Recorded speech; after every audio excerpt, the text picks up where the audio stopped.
So we've looked at the attributes of God. We've seen God is. Then we looked at how one of these attributes, or moral attribute of God is love, plays out in chapter 3. Then we looked at who we are. Now I just want to look at, so this is God, right? Knowing everything. All powerful. All wise. Okay, why not just not make a tree? Isn't that a simpler solution? I mean, no tree, can't eat of it, can't sin. Well, you know what? As I know humans, even if there was no tree, we would have found another way. We would have found another way. But anyhow, why the tree? Firstly, remember the tree's not bad. The tree was good. God said after everything He made, all good. He made everything good. The tree was not bad. Maybe in God's timing, He would have allowed them to eat of it. What we have learned from this chapter, especially chapter 2, is God was giving them knowledge. God was teaching Adam how to garden, how to make a garden, giving him authority to rule. It's not good to be alone, giving him help, making everything beautiful. God did everything for them. This is one thing He didn't allow for them to do, that is the tree of the fruit, the knowledge of good and evil.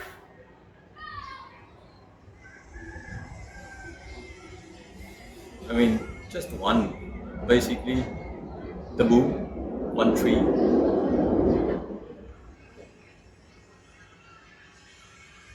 You will say, it's not asking for a lot, is it?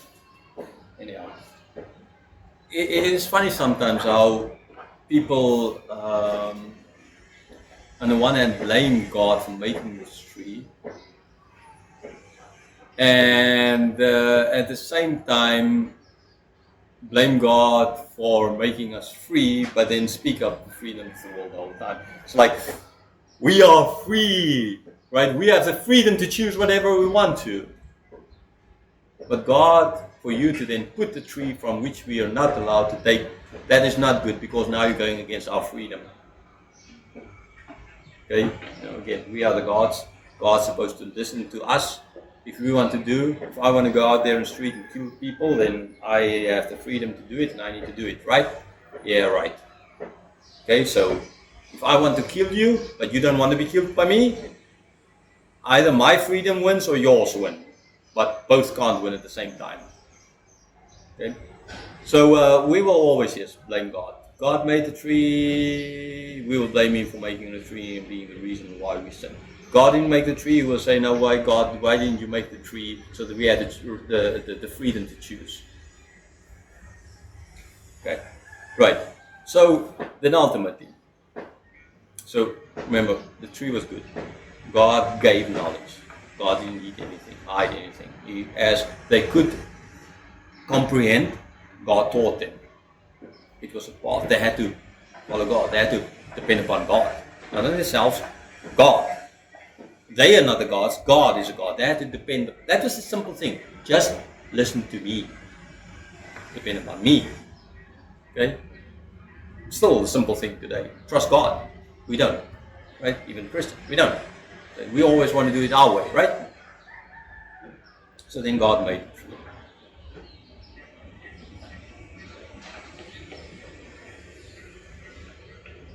Okay, because ultimately, again, like I was saying, it is not a bad thing.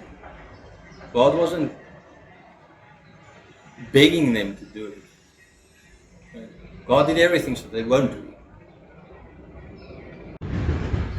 You need to remember that God knew everything, right?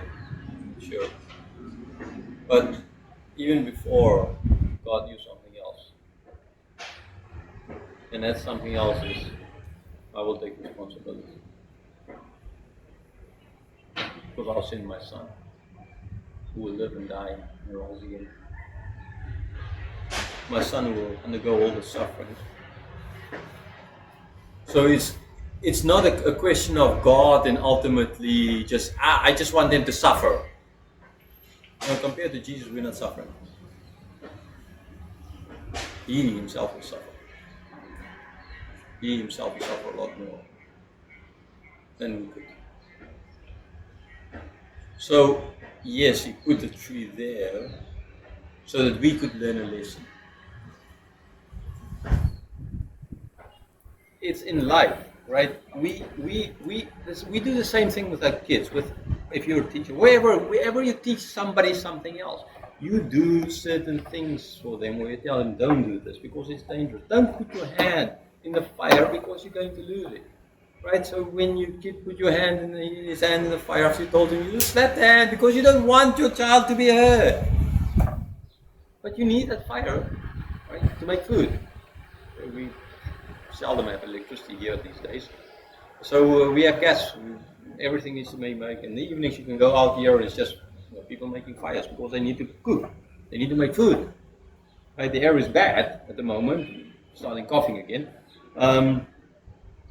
So you need fires, right? So that you can make food. So you can eat. So you can live. So you can't now not make the fire because your child might get hurt.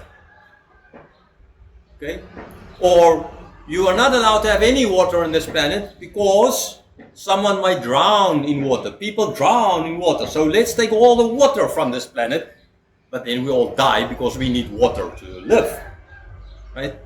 Okay, it's a little bit like in COVID. Let's lock everybody up because people might die kind of idea. Right? So you can't take away the other. It's important step. It's important for you just for your survival. Okay, now the tree is not important for the survival, but it's important to learn and to teach them a lesson. That's another thing, a didactic thing, a way of teaching something important. Right? This is God's way of teaching them to depend upon Him and not upon the tree. Because they had to learn things. They were created and they had to learn things. Okay? So God in His wisdom making a tree so that they could. You're either going to trust the tree or you're going to trust me. You're going to do it yourself, trust yourself ultimately by eating it, becoming God so that you can trust yourself, depending upon yourself, or you're going to depend upon me. What are you going to do? So in this case, a way for God teaching them a lesson of dependence upon Him. A good way of doing it. I would say the only way of doing it, since God did this way, it must be the only way, or at least the best way. There can be other ways, but it will be worse. Okay? So the best way to teach us this lesson. Again, the problem is not God. The problem is not the tree. The tree is not bad. The tree is good. God is not bad. God is good. The problem is us. That's the problem. That's the problem. Okay, so you need to start seeing again, like from the third video, in this series, you can see that we are the problem. All of us. We are the problem. We want to be gods. Doesn't matter what God was put there, we would have found a way around it.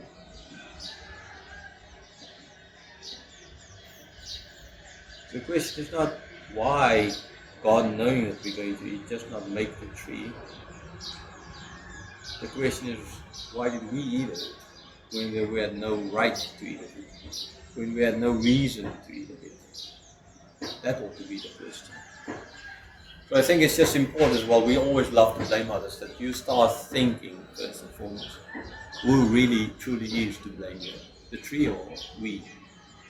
And you'll then understand that we are to blame, and that the tree is not a bad thing. So God didn't do a bad thing by putting the tree there, even though He knew. And then secondly, you need to remember that He knew that they will be good. But He knew that His Son will suffer and die to undo what we did. So again, you need to see what really is happening there, and stop asking questions. Which, I mean, it's all good. You need to ask questions, and nothing against us. That's how we learn. But you need to see that the answer to your question is not the tree that's evil; it's us that's evil, and how that problem was solved. And then again, you can see true beauty of who God is, and how we solve that problem. So yes, let us therefore glorify God forever and evermore. Let us seek true beauty. Let us understand the reason for the tree. And let us grow in God, in our understanding of God. Let us study His Word day in and day out. Let us worship God in our prayers, in our lives, in our song, in everything, in our work. Let our whole being ultimately be lived for the glory of this God, the one only God, the most beautiful God, the only deserving God, the only deserving God. Yes, please, I beg of you, I entreat you. No, I know you do this as well.